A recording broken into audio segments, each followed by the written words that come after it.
ലോക്സഭയിൽ ബജറ്റ് സമ്മേളനം ആരംഭിക്കുന്നതിന് മുന്നോടിയായി ഇന്ന് രാജ്നാഥ് സിംഗിന്റെ അധ്യക്ഷതയിൽ കൂടിയ സർവകക്ഷി യോഗത്തിൽ ഒരു നിർണായക നീക്കവുമായി JDU രംഗത്തെത്തിയിരിക്കുന്നു. NDAയുടെ പ്രധാനപ്പെട്ട ഘടകകക്ഷിയാണ്. നിതീഷ് കുമാറിന്റെ പാർട്ടിയാണ്. JDU പറഞ്ഞിരിക്കുന്നത് ഈ ബഡ്ജറ്റിൽ ഈ ബീഹാറിന് പ്രത്യേക സംസ്ഥാന പദവി നൽകണം എന്നൊരാവശ്യമാണ് സർവകക്ഷി യോഗത്തിൽ ഈ JDU ഉന്നയിച്ചിരിക്കുന്നത്. ഈ സർവകക്ഷി യോഗം എന്ന് പറയുമ്പോൾ കോൺഗ്രസ് ഉൾപ്പെടെയുള്ള എല്ലാ രാഷ്ട്രീയ പാർട്ടികളും പങ്കെടുക്കുന്ന ഒരു യോഗമാണ്. അവിടെ വെച്ചിട്ടാണ് ഈ JDU നേതാവ് ഇപ്പോൾ ആവശ്യപ്പെട്ടിരിക്കുന്നത് തങ്ങൾക്ക് പ്രത്യേക സംസ്ഥാന പദവി വേണം. ഇതിനെ ചുവട് പിടിച്ചുകൊണ്ട് ആന്ധ്രാപ്രദേശിൽ നിന്നുള്ള YSR കോൺഗ്രസിൻ്റെ അംഗവും ആന്ധ്രാപ്രദേശിന് പ്രത്യേക പദവി വേണമെന്ന് ആവശ്യപ്പെട്ട് കഴിഞ്ഞിരിക്കുന്നു. ഏതായാലും ബഡ്ജറ്റ് സമ്മേളനത്തിൽ ഈ ഒരു പ്രഖ്യാപനം ഉണ്ടാകണമെന്നാണ് ഇരു കക്ഷികളും ആവശ്യപ്പെട്ടിരുന്നത്. YSR കോൺഗ്രസ് നിലവിൽ NDAയുടെ ഘടകകക്ഷിയല്ല. പക്ഷേ ഇവിടെ ശ്രദ്ധേയമായ ഒരു നീക്കം TDP, അതായത് ഇപ്പോൾ നിലവിലുള്ള കേന്ദ്ര സർക്കാരിലെ പ്രധാനപ്പെട്ട ഘടകകക്ഷിയായ TDP നിശബ്ദത പാലിച്ചിരുന്നു എന്നാണ് പുറത്തു വരുന്ന വിവരം. ഏതായാലും പുതിയതായി വരുന്ന ബഡ്ജറ്റിൽ ബീഹാറിനും ആന്ധ്രാപ്രദേശിനും വേണ്ടി വലിയ പ്രഖ്യാപനങ്ങളും വലിയ ഫണ്ടും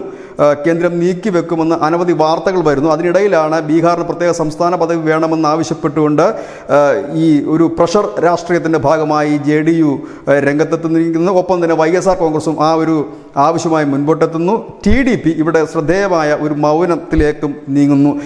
ഇത് തന്നെയാണ് ഇപ്പോഴത്തെ ഒരു സിറ്റുവേഷൻ. ഒരുപക്ഷെ മാധ്യമങ്ങൾ നാളെ മുതൽ ആഘോഷിക്കാൻ സാധ്യതയുള്ള ഒരു വാർത്തയും ഇത് തന്നെ ആയിരിക്കും. കാരണം JDU ഇടയുന്നു എന്നുള്ളൊരു വാർത്ത വേണമെങ്കിൽ ഇത്തരത്തിൽ ചമയ്ക്കുവാനും കഴിയും. News desk news India Malayalam.